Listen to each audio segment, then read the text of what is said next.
Hey Phil, this is Cameron. Hey, what's up, Kim? Man, I gotta talk to you about something. Have you been watching the news?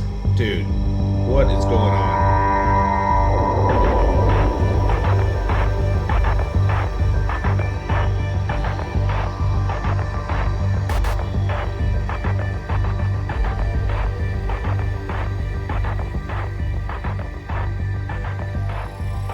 Pocket politics with Phill and Cam. Why? Why are we doing this? I think it's gonna matter. The only thing they want to talk about is guns and abortion. My own views, I want to see the Republicans get away from the social issues. I'm not saying that Republicans are idiots. You hear something like that, it's powerful. As an American, I was disgusted.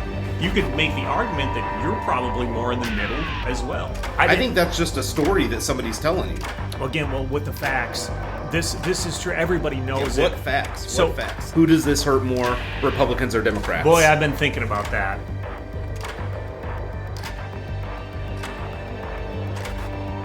Welcome back to Pocket Politics. Cameron, how was your week? Yeah, mine was good. How about yours? Yeah, pretty good. So, but we'll roll right into it. We've got some Trump news. He's back on the pod. Speaking of liars, we'll move on from Trump to George Santos. We've got some updates in the crazy happenings around him. We've got to talk about Solomon Pena and this Albuquerque shooting fallout. We will get to that if you haven't heard about it already, and then move on to news about the debt ceiling and the deficit. From there, we're going to talk about House committees. There's some rumbling in the House going on around that, as well as the current president, while caught up in the scandal. We've got some approval ratings to talk about. And from there, we'll move into Senate possible campaigns looming in the next election. It's crazy that we're already talking about 2024, but we will be. Finally, we will wrap it up with the four-country caucus. Cam, you want to get us started with the former president? Yeah, well, let's do just that with Donald Trump. So there was a poll here this past week, a morning consult poll came out on Wednesday that showed Donald Trump solidly in the lead for the Republican nomination here in a couple of years for president. And I say solidly in the lead because there's been a lot of whisperings as of late that Ron DeSantis would overtake Trump and look out, Trump's vulnerable and such. But I mean, this poll showed us Donald Trump is sitting there with 48% of the vote. DeSantis far behind at 31%, followed by Mike Pence 8%, Liz Cheney 3%, and bringing up the rear, Nikki Haley 2%, Ted Cruz 2%.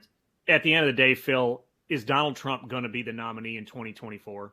You know, if he sticks it out, I mean, we haven't really seen any action, which is kind of the crazy thing. Other than his announcement, he hasn't filed any of the paperwork, or really, like, he doesn't have a campaign structure yet that we know of. If he follows through, I think he will be the front runner for the nomination. But again, remember, last year we had Liz Cheney basically, saying on live TV, she will do anything to stop him from being the president. So does he get the nomination? Possibly, if he continues or moves in the direction of actually running other than just announcing. Does he become the next president? I don't think so. Yeah, as far as in the race itself, I mean, I think Donald Trump has shown, right, he would have, and has had a tough time in a national election. I think he would have it again, going up for president.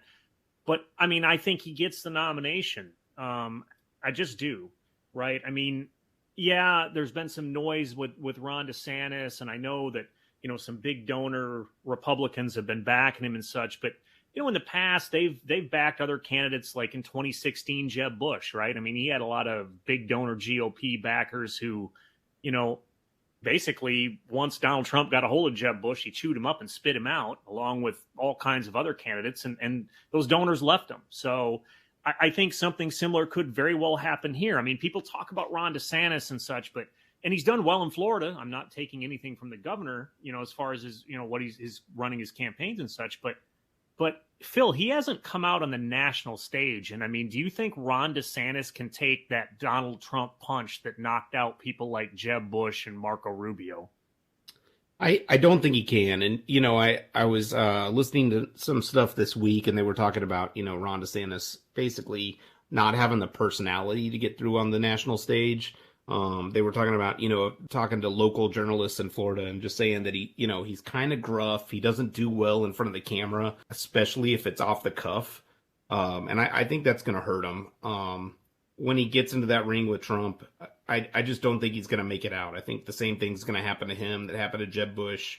And I'll tell you, I definitely don't think Pence stands any sort of a shot anyway. Keep in mind, most of those people who want Trump to be president wanted to kill Pence. So I just don't think, I don't even know why he's still in the running there. I guess the polls are just asking the questions, but. So a thing to talk about here quick with Trump too, going into, this showdown, if you will, in this primary here in the future. His approval rating with Republican voters is ticking up. So it's climbed back up to 77% approval rating amongst Republicans this past week.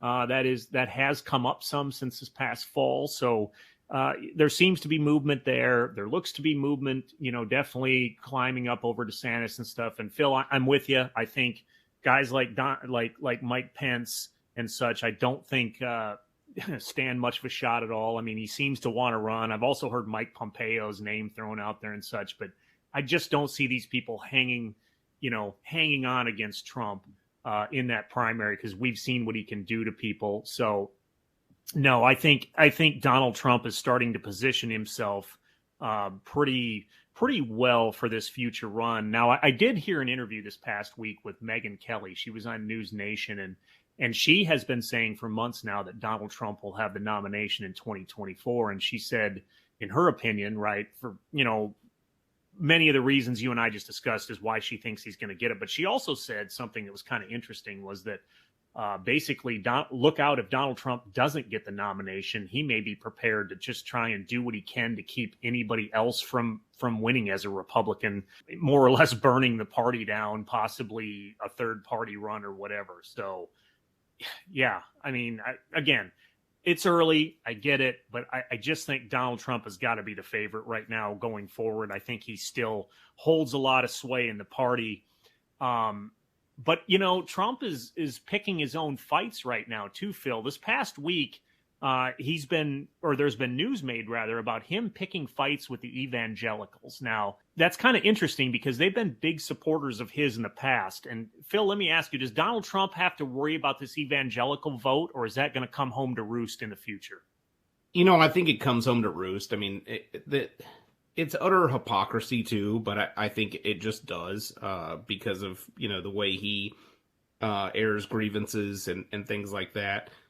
We've seen him talk plenty of shit about plenty of other people, and then those people end up right back supporting him, right? So this is probably no difference, despite the fact that Donald Trump is probably the least Christian person on the planet. They will still support him. Yeah, I agree with you on that, Phil. I think we saw it in 2016, right, where Donald Trump starts making noise, gets in the race, and you had a number of evangelicals were appalled by him, and here's this thrice married guy trying to court them, but as time went on, and again he starts knocking out all the candidates and such, and he's telling the evangelicals, look, I'll fight Roe v. Wade, and I'll work on, whatever it is that you need worked on to try and make you happy and put your, not and protect religion and all this, that, and the other. I mean, he courted them. And I think the same thing happens now. I think, again, kind of like we talked about a few minutes ago, there's some excitement. Hey, there might be new candidates. We might have a chance to get behind Mike Pence or Ron DeSantis. Only it materializes. And at the end of the day, I think Trump's the nominee. The evangelicals are going to come back to him, I think, and I think they're going to come back to him in droves. There might be a little squabbling now. I don't think it matters down the road. Trump's had some other news this week. Phil, did you see his comments that he had about arresting journalists who were helping to leak the story on the overturning of the Roe v. Wade, that abortion opinion? Yeah, I did. I just don't. I don't understand where his bone is that he's picking right now. Obviously, he probably would be the type of president that would arrest journalists, because he is an authoritarian. But this is a democratic country, right? We don't lock up journalists. We don't even lock up bad ones, it turns out, right? You can't do that. It's in the Constitution. But I guess, he's stated before that he would want to get rid of portions of the Constitution, so maybe it shouldn't be a surprise to any of us. I don't know why people are so obsessed with this leak. I mean, it's pretty apparent that it probably came from one of the justices, because they held this independent investigation, couldn't find out who leaked it anyway. But regardless of the leak, the decision still came through. It still ruined a lot of plans for Republicans in the midterms. Classic Trump, I guess.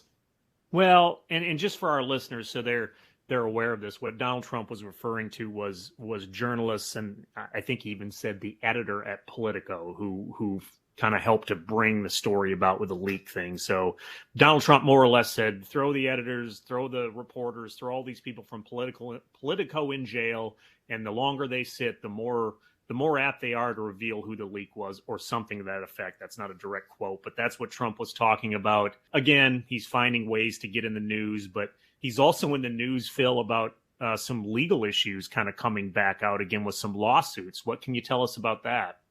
Well, yeah. So, he had a lawsuit against the New York Attorney General, which is basically his method, right, of beating this stuff, is that he slow rolls every investigation that he's a part of. Every time he's in trouble, they just object to everything, try and drag things out, and basically beat our country's legal system, just by wasting time, right, and making things take too long.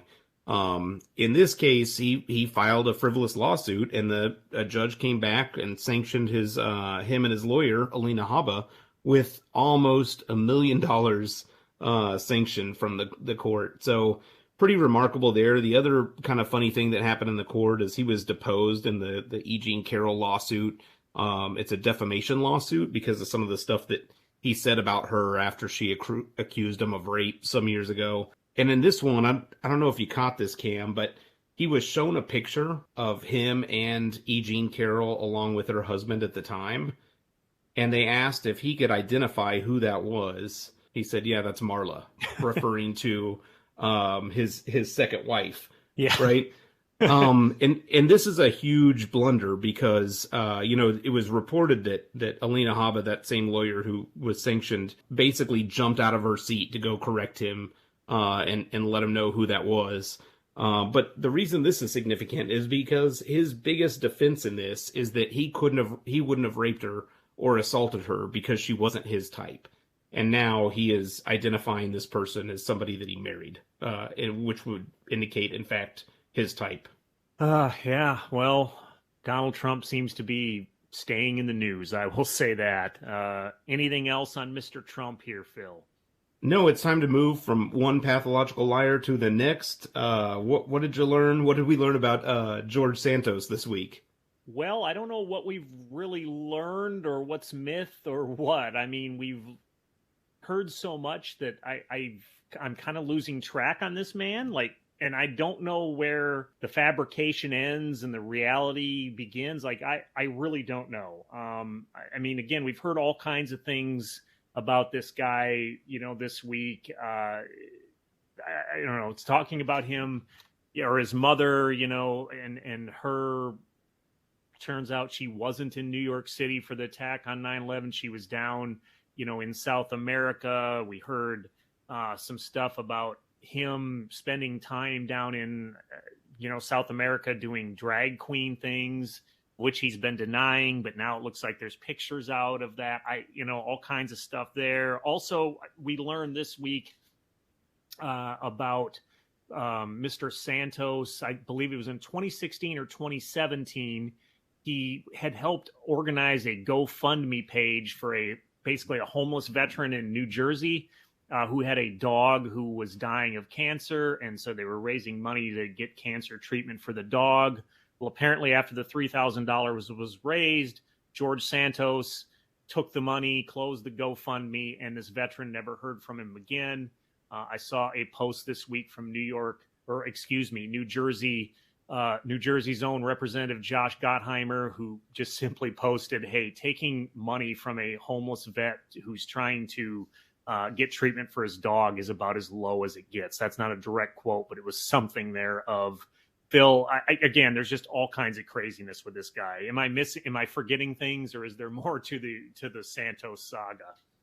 Yeah, I think the one thing you're leaving out is that the Republicans in the House still have yet to show any accountability with him. You know, I mean, the guy is obviously a liar. No, they can't just voters in New York can't just hold a special election, right? The only way he's going to get removed is if there's a 2/3 vote in the House to remove him. That means you would have to have 70-something Republicans side with Democrats to remove this guy. And there's no action on this. So it goes along with House Republicans, and we'll touch on this again later, right? But they're basically ethically defunct, right? And they don't have a problem with people who lie, cheat, and steal to get in politics. So let me push back on that a little bit. I mean, there are a number of Republicans speaking out against him. It is much easier said than done to just kick a guy out. What should happen, right, would be, and I will say this, what I think would be a great deal for Kevin McCarthy right now, who's kind of had a rocky start, would be to come out and just say, look, you need to step down. Again, there's been a number of Republicans that have said, hey, I'm not in favor of what he did, et cetera, et cetera. I think McCarthy should come out and say, you need to step down. I think that would be a good look for McCarthy. And you know what? That's one less thing that the other side of the aisle can push on him with. If he just came up and said, look, I want you to resign. Now, just because Kevin McCarthy would tell him to resign still wouldn't mean that George Santos wouldn't necessarily resign. But I think in the coming weeks, whether McCarthy tells him to or not, and I don't think McCarthy does at this point, but I think Santos is going to step down. I think week by week by week, as this stuff mounts, I don't see this guy hanging out. I mean, he's got Republicans all over New York and Long Island telling him to get out. I think it's just a matter of time, as I've been saying over the last couple episodes, that Mr. Santos goes away. Yeah, so just to push back on your pushback is that the Republicans saying that what they don't approve of what he did is not accountability, right? That's not real accountability. And again, it goes to the fact that most of the Republicans, while they're willing to come out and say something about it to make themselves look good, still lack the ethical standing and the matter of accountability, right? What McCarthy should do is hold a vote to get the lying liar out of Congress because he's a piece of shit. And he defrauded the voters in Nassau County, New York. But he's not going to do that. And so asking the guy to stand down, I mean, the guy's we're probably going to find out he's guilty of campaign finance charges anyway. But this wouldn't be the first time that we've had congressmen or women, do this. So it is a lack of accountability. I don't want to get too caught up into it. But yeah, as you mentioned, I also don't know about the drag queen stuff, right? The photos are super grainy. I don't know if there's any actual proof there, but it certainly made a lot of news this week. Well, I've kind of quit paying attention to the stories because they just seem to be getting more and more, and I've lost track of them.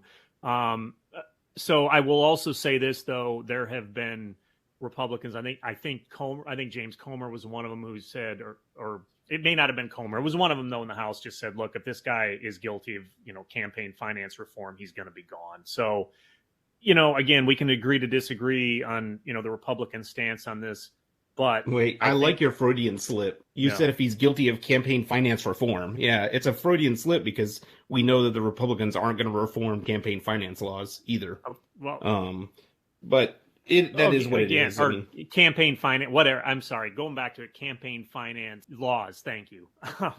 But regardless, going back to that, I think you and I are going to have to agree to disagree about the Republicans and the accountability piece. But I think you and I can agree Mr. Santos gets crazier by the week. So why don't we move on with this one, Phill, to another, I'm just going to say it, pretty crazy guy, and that is Mr. Solomon Pena out in New Mexico, the failed candidate for the New Mexico House 14th District.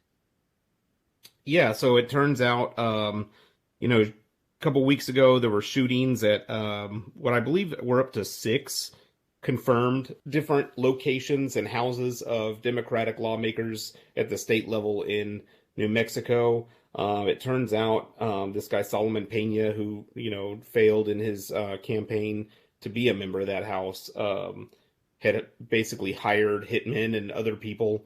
And they were able to connect it to him. I think he even now is confirmed to have been at one of the sites of the shootings, maybe two, but they don't exactly know. And then as they look into this guy, it turns out he was like a felon.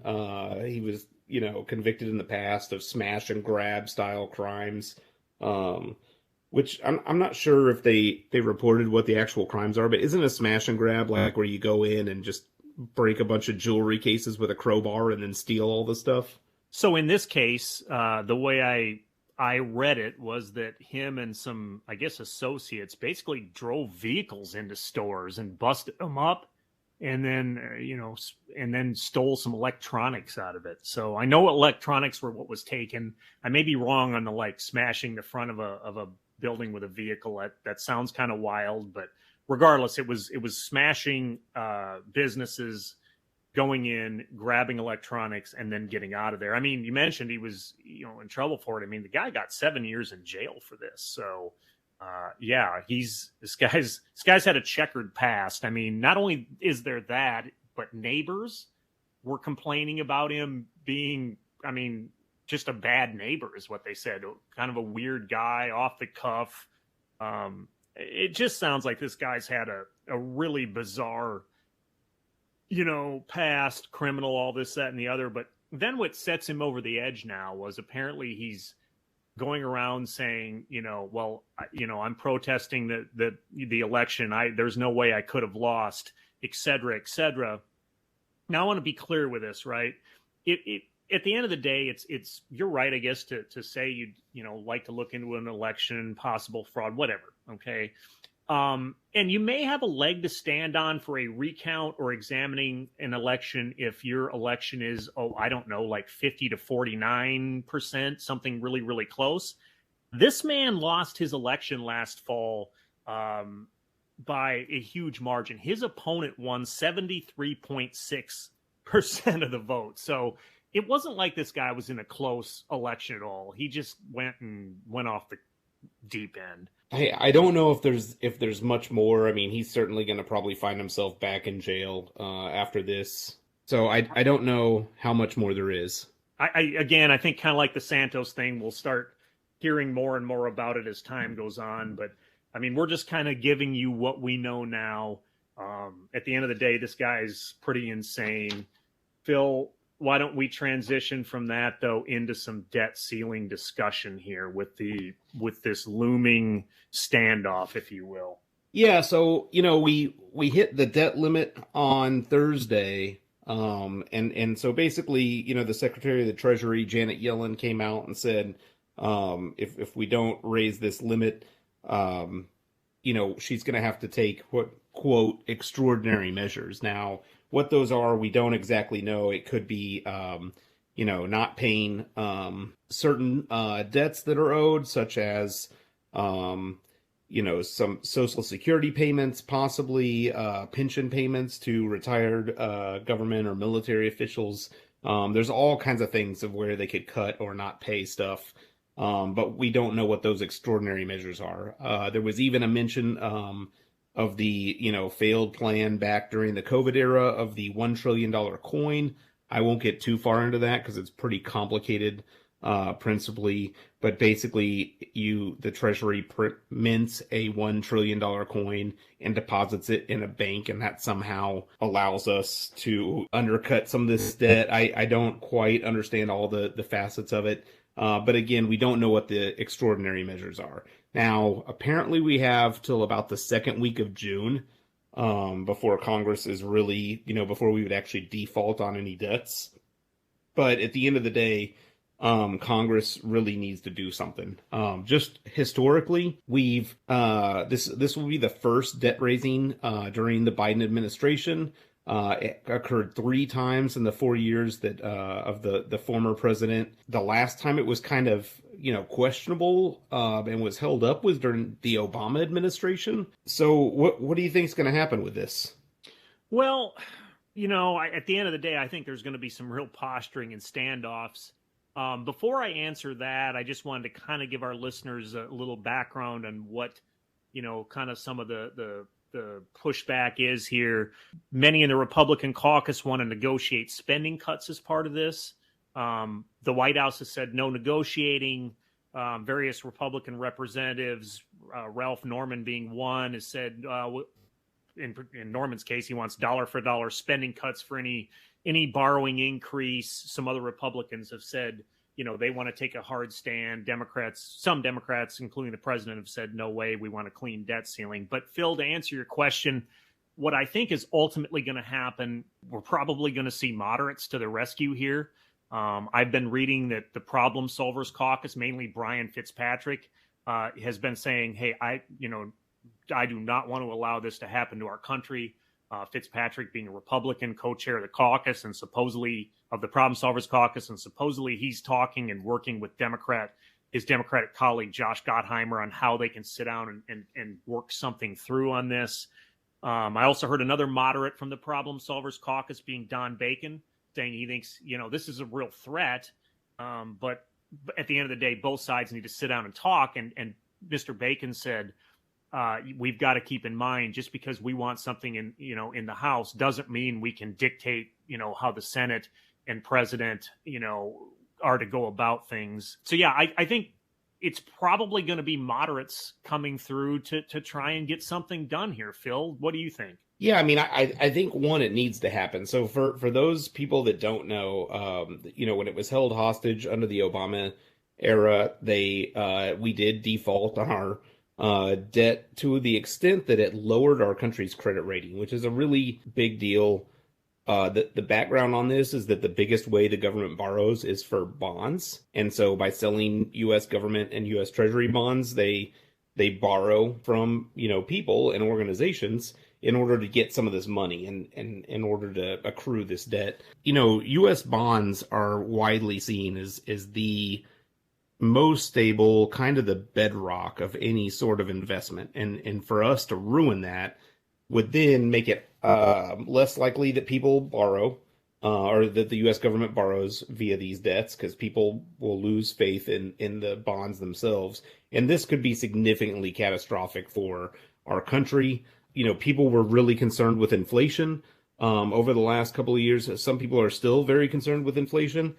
This would likely cause that to go up. A lot of economists, I've heard everybody from Larry Kudlow to Robert Reich, two prominent economists on very different aisles or sides of the aisle, talk about that. This could suffer very bad consequences for the country and every citizen of the United States. And additionally, it's important to remember that this is just the debt, right? So this is the total, like, dollar by dollar value of the country's debt. And so it's important that people don't conflate the issue of this with the deficit, which is the difference between the amount of money that we bring in taxes and the amount of money that we owe on payments or interest payments, right? And so while we are not saying that we can make the amount that we can afford based on what we bring in taxes and stuff like that, we are not making that limit bigger. We are just making the dollar by dollar debt bigger, which is an important distinction. I want to add in a couple of things here too. Mitch McConnell, now looking over at the Senate side, Mitch McConnell said that, we've never defaulted on our debt and we're not going to start this time. And, he kind of went on to talk about, yeah, it might be contentious, but, we need to get this done. There are some Democrats now that are also saying, though, that, they're on board with at least looking at this spending, right? I saw Dean Phillips was one who said, let's get the debt ceiling taken care of, and then we can look at some of how we're spending money. Joe Manchin, I heard an interview from him earlier today on Bloomberg where he talked about, again, same thing or kind of similar. Hey, let's work with this debt ceiling, but at the same time, let's get Republicans and Democrats to sit down and have a discussion so we can look at responsible spending in the future. And I think that's what it's going to take. Which is why I'm applauding the problem solvers on this one. And I kind of feel like, Phil, and you may agree with me or you may disagree, but I kind of feel like the Senate too may kind of be the adults in the room on this one. I mean, again, going off what I said with McConnell, I mean, do you see the Senate kind of taking a different approach to this? And do you think Mitch McConnell may push back on the House? Yeah, but I don't know how much power he has to do that. I mean, yes, he's going to probably push back and have some influence there, but at the end of the day, the House is the House. So if we don't get some of these moderate people to kind of come and work across the lines, do I think it's going to get done? Yes, I think at the end of the day, if they had a vote on the House floor, I think you would get enough Republican votes from, the Don Bacons, the people like that. And again, I will say too, I am totally fine with going and looking at what we spend, right? I think there's a lot of spending that the government does that shouldn't be happening, right? Whether that's in defense or whether it's in corporate subsidies, whatever the case is, I think there's a lot of things that we need to take a hard look at and audit.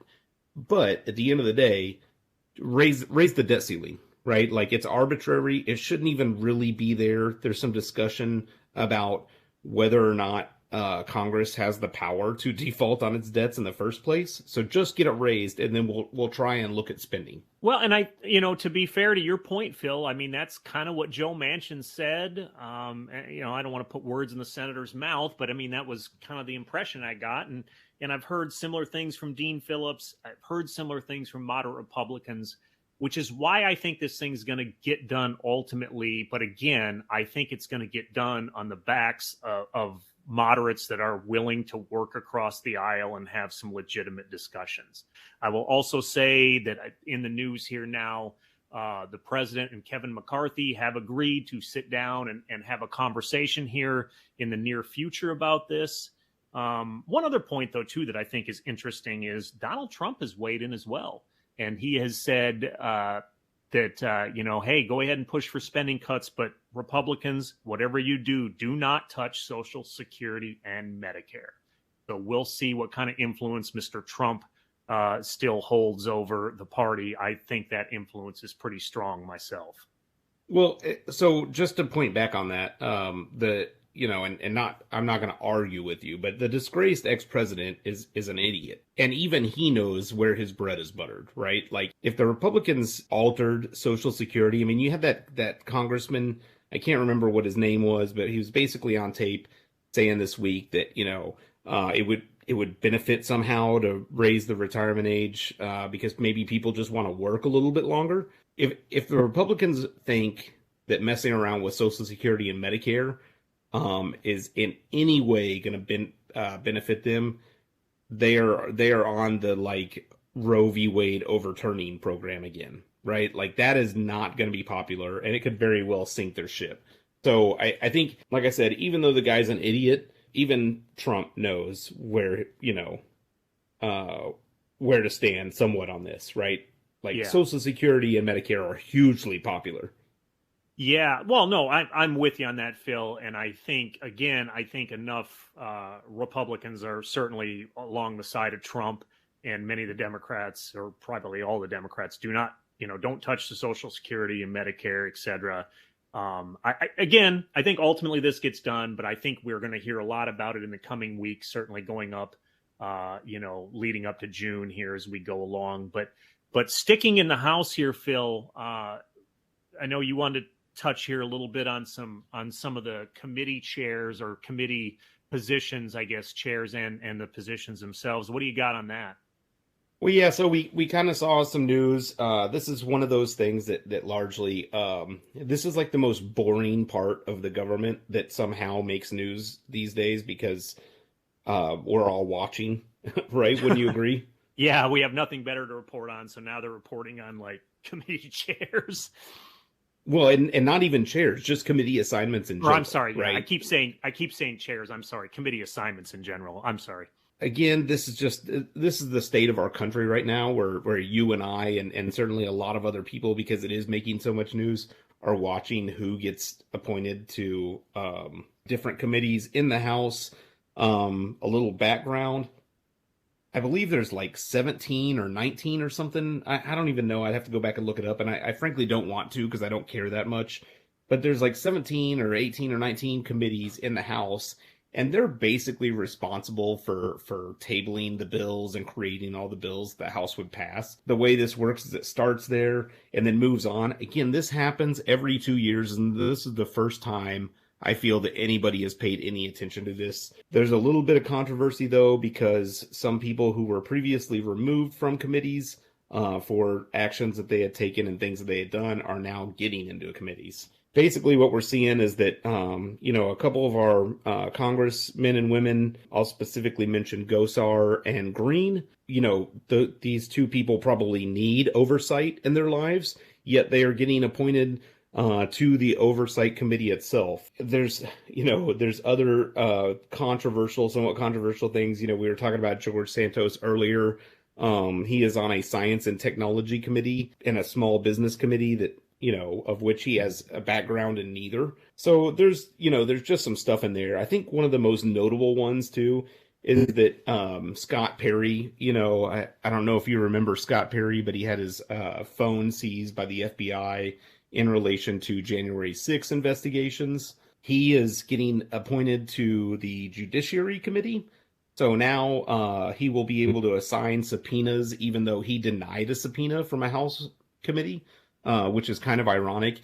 And it just goes back to show that, that the Republicans have no sense of accountability. I mean, they assigned Green to a oversight committee, and this is just months after she is at a, white supremacist rally that was put on by Nick Fuentes. Yeah, I mean, at the end of the day, I think there's a lot of drama being made right now in these committee assignments because, as you kind of alluded to earlier, right? I mean, it's in the news because there's not a lot of else in the news, I guess, and people are paying attention to it, or definitely guys like you and I are. But I think a lot of it is drama. I think at the end of the day, let the people go to work in the House and do their thing, do their jobs. As far as putting the controversial people on, taking some off committees, what I'm afraid of down the road is that this is just going to keep going on every 2 years. We're going to get drama on who goes on what committees.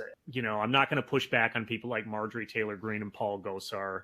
I'm just not going to do that. So, like I said, a lot of drama here. Some people are probably very deserving where they went. We can certainly question some of the other ones. But I think going back, far be it for any buddy on the right to push back on people who aided and abetted insurrectionists getting committee assignments in the oversight committee. It doesn't surprise me. Well, again, I'm not pushing back on Paul Gosar or Marjorie Taylor Greene. I'm not. I mean, I'm not doing that. But at the end of the day, I'm also not making a big deal out of committee assignments. I mean, I want to let the House get to doing what they need to do. And I'll say this, I mean, I know the committee assignments has been all over the news, right? Mainstream media has been talking it up.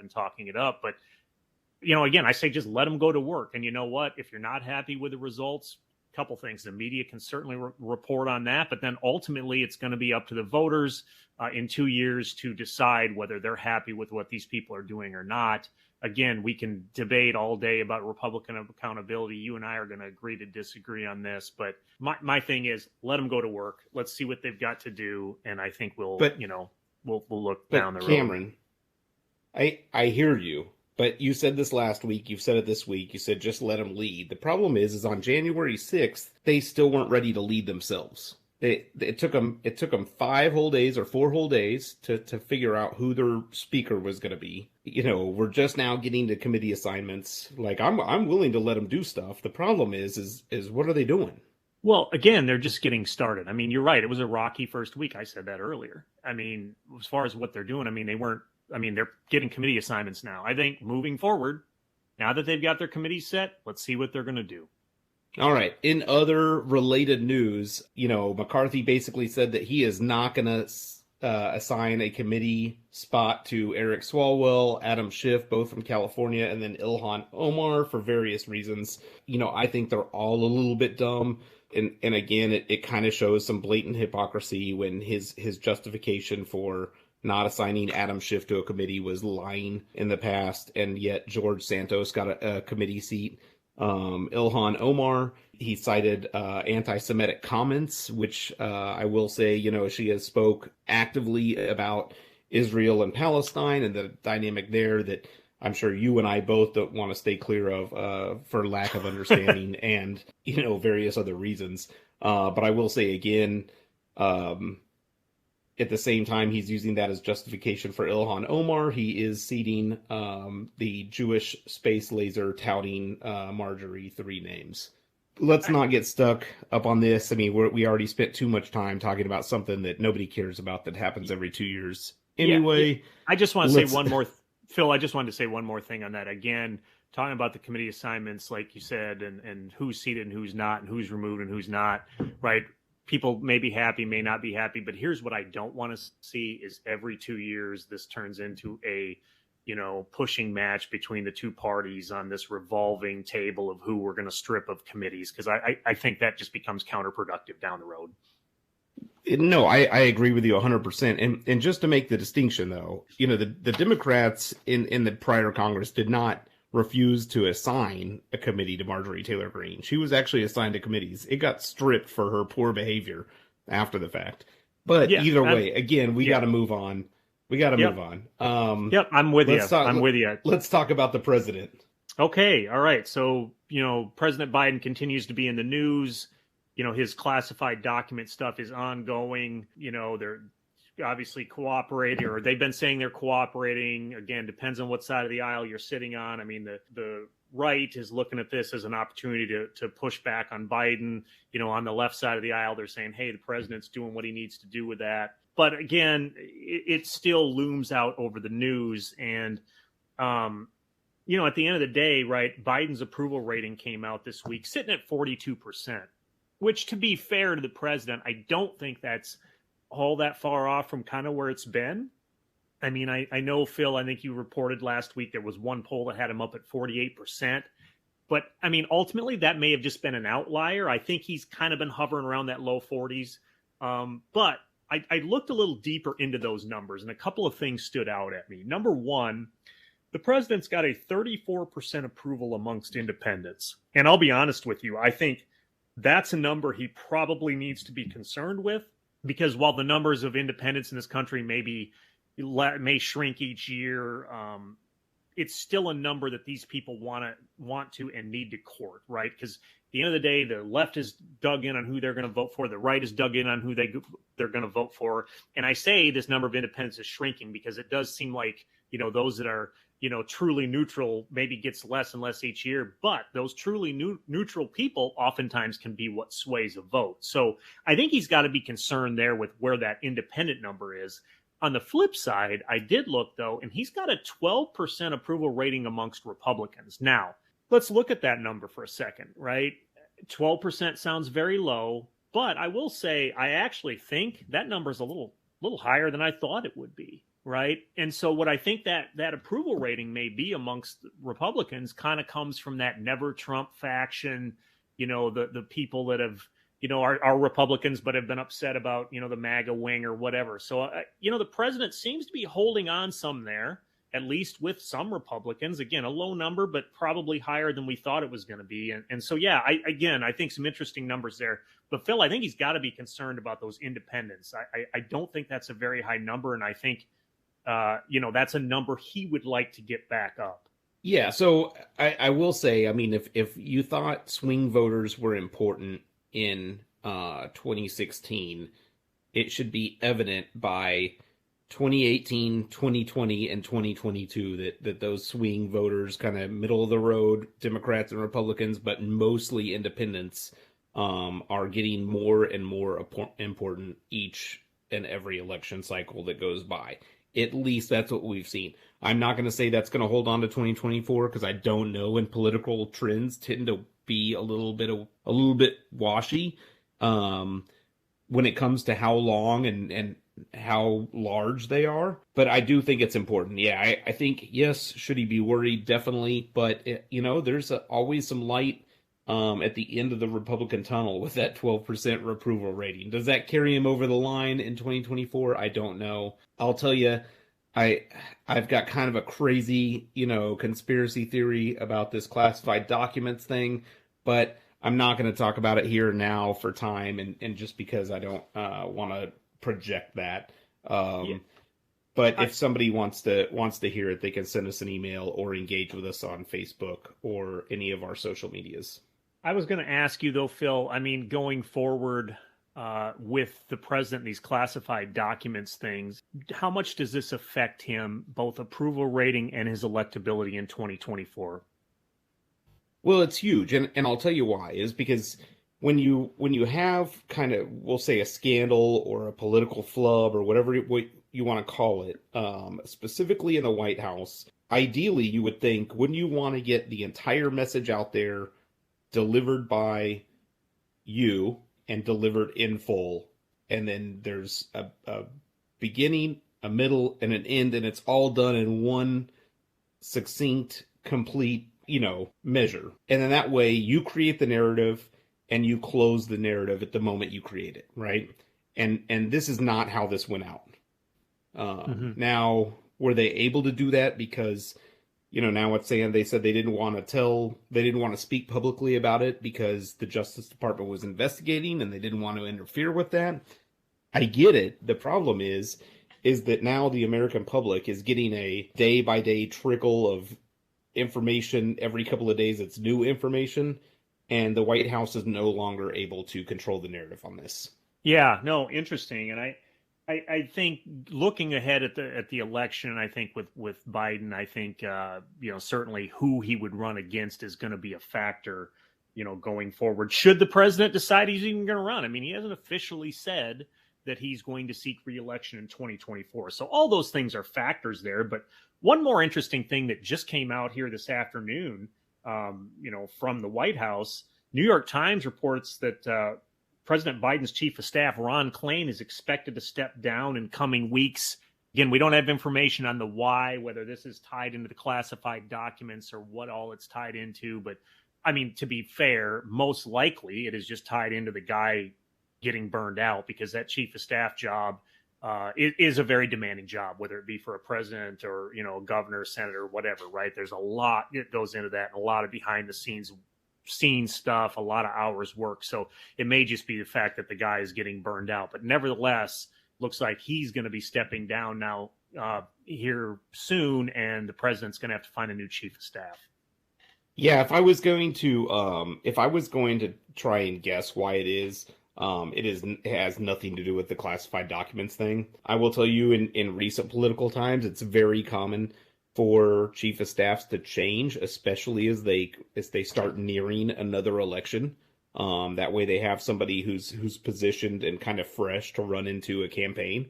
So we could be seeing, an effort like that.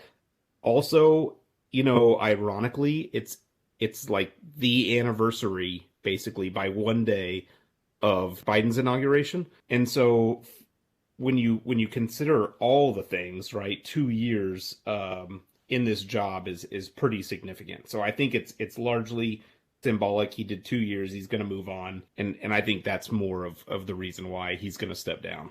Okay. All right. Well, speaking of moving on, we move into a little bit of Senate news here, Phil. So we do have some more people that look like they want to get in that 2024 race. I'm going to go to the state of Indiana here, where Jim Banks has said he wants to get in for Senator Braun's seat. Senator Braun's stepping out of the Senate to run for governor there. So again, Banks announced he's in this past week.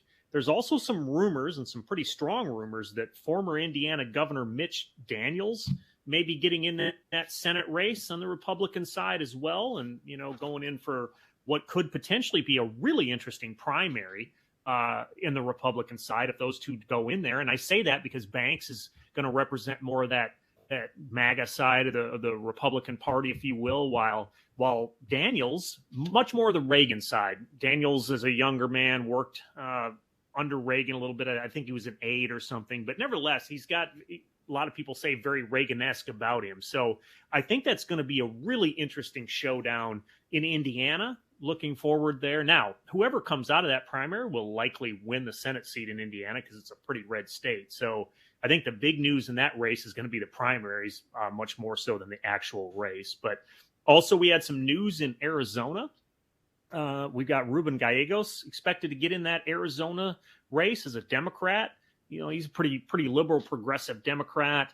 But this is interesting here because Kristen Sinema, has now become an independent, and no one knows for sure whether she's going to run or not. But if she ends up running as an independent, Gallegos is running as a Democrat. That could be a really interesting race there. What we could see is those two people kind of splitting the Democratic vote and paving the way for a Republican. And in Arizona, anything can happen, as we've seen this past election cycle. So, Phil, do you think there's going to be some fireworks out there in Arizona on this? I mean, this and many other things, right? Arizona is a state full of fireworks. It doesn't surprise me that Kristen Sinema is going to kind of try and hold this Senate seat hostage, which she may effectively do. So we shall see. That could pave the way for Senator Carrie Lake. Yes, potentially. Yeah. One other. Oh, go ahead. No, I was just going to announce one other bit of Senate news. Maybe that's what you were going to get to too. That I think the Democrats were very happy about was Tim Kaine just recently announced that he is going to seek re-election for his Senate seat in Virginia, and that was a seat I think the Democrats were a little bit nervous about because Virginia's been trending a little more red in recent years. We saw Glenn Youngkin take the governor's seat, and so on and so forth. So I think the Democrats were nervous, but maybe sighing a little sigh of relief, I guess, here now that they see Senator Kaine is going to be back in the ring. Yeah, we shall see. And then I think you also wanted to talk a little bit about a caucus, right? Yeah, I did.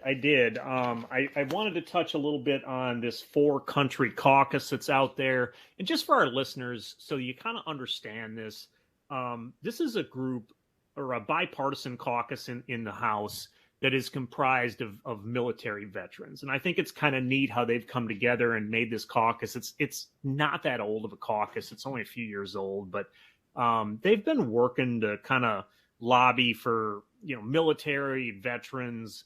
They've also said that what they want to do at the end of the day is understand they've all got the bond of serving. And while they may represent, different political ideologies, they can at least come together with that. And hopefully, because they can come together because of their military service, find that they've got common ground in other areas. And I think this is a good caucus that is probably kind of behind the scenes on a lot of things. It was chaired by Don Bacon and Josh Golden. Bacon, the Republican, Golden, the Democrat. They've got some new incoming chairs, it looks like, this year. Tony Gonzalez for the Republicans, Jason Crow for the Democrats, Gonzalez being retired Navy, Mr. Crow being a Army Ranger in his past. But Phil, don't you think caucuses like this are out there doing some good things, and it's good to see? Yeah, I do. And I think that, if anything, you and I support is military veterans from different sides of the aisle coming together to work together, right? It's kind of emblematic of what you and I try and do on a weekly basis, right? Yeah, absolutely. And that's why I thought it was worth a minute or two mention of this 4-country caucus so our listeners were at least aware of it. We hear so much about the drama that's going on in the House and about, he said this, she said that, or whatever. Sometimes I think it's just kind of refreshing to look at some of the goodness that's going on there. And Phil, I think you and I would agree that people in this 4-country caucus, people like Jason Crow and Don Bacon and some of these others, I think we'd agree are out there doing a lot of really good things. Absolutely. And those also, intersect with, other caucuses that are trying to work together to get things done that we talk about regularly on this show. But speaking of that, if you want to kind of go get a chance to read more into what some of the stuff we're talking about is, please connect with us on social media. You can go to our website, pocketpolitics.co, and look up one of our social media pages. There's links as to where to get our podcast, all the different places. And like I said, you can connect with us on Instagram. You can connect with us on Facebook. Those are currently the two social media sites that we use. But we are working tirelessly through the week to put up plenty of articles, information, and a lot of times stuff about what we are talking about just in more detail than we have time to do in 1 hour or so every week. So please go engage with us. Let us know what your thoughts are. Let us know if you have any feedback for us. We certainly appreciate it. And thanks for listening. And with that being said, it is almost time to wrap it up. But before we do, Cam, you got a parting shot this week? Yeah, I sure do. I just wanted to touch on a little bit of sadness here coming out of France. This past week, the oldest known person in the world died. That was a French nun known as Sister Andrea. She passed away at the age of 118 years old in Toulon, France. That is astonishing when you think about someone being 118 years old. I mean, everything that this woman saw. I mean, she was born in 1904, and just thinking about, I mean, this woman lived through World War I, World War II, all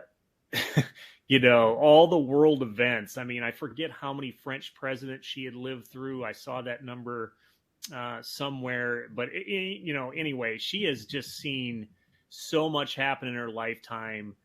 To live to 118 years or 118 years old, it just sounds astonishing to me.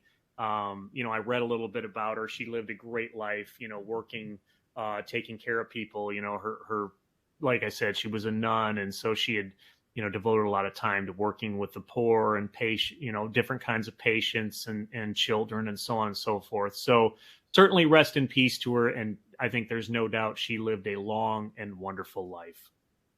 Yeah, and it's crazy, Cam, of all places, Toulon, right? Yeah. Do you think she enjoyed the occasional smash sandwich? It's funny. You mentioned the smash sandwiches because I've had them there, and I'm sure you have as well. And maybe she did.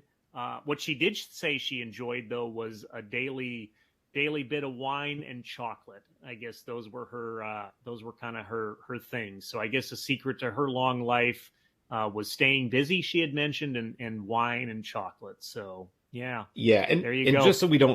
Just so we don't leave anybody in the dark here, Toulon, France is a port that Navy ships frequent. Apparently, Cam and I both have been there. I kind of knew that he probably had. But there's this, right as you walk off of the French naval base, there is a sandwich shop that does these kind of panini pressed smash. They call them smash sandwiches. One of the greatest things I've ever eaten in my life, I would say, Cam. Yeah. So anyway, again, sad news there out of France. But Phil, over to you for your parting shot. Yeah, I'm afraid I don't have anything less sad. This week we lost an amazing musician. So David Crosby died this week. Crosby was most famous for working in the group Crosby, Stills, and Nash, or Crosby, Stills, Nash, and Young, once Neil Young joined. Those two groups were super famous and made their kind of stake for one, being incredible musicians, probably some of the best harmonizers that have ever lived, and then also writing protest songs and being involved with political protests. They were famous for their song Woodstock, but also very famous for a song about the people dying in the Kent State protests during the Vietnam War. So some really sad news. I grew up listening to Crosby, Stills, Nash and Young, and have enjoyed them for most of my life. And it was a sad moment this week, but it was nice for me to go back and share some of the songs and stuff that I listened to and loved about them with my family, and just kind of, remember the thoughts and the feelings that I had the first time I heard some of these songs. So I wanted to wish his family well. I'm sure we'll hear more from some of the other members of Crosby, Stills, Nash and Young. We may not, because they were on notoriously bad terms after they broke up. But who knows? It's a sad loss for the music world in our country, and we'll miss somebody that was out there protesting. Right. Well, with that being said, it's time to wrap up our show this week. So, Phill, I think it's been another great one, don't you?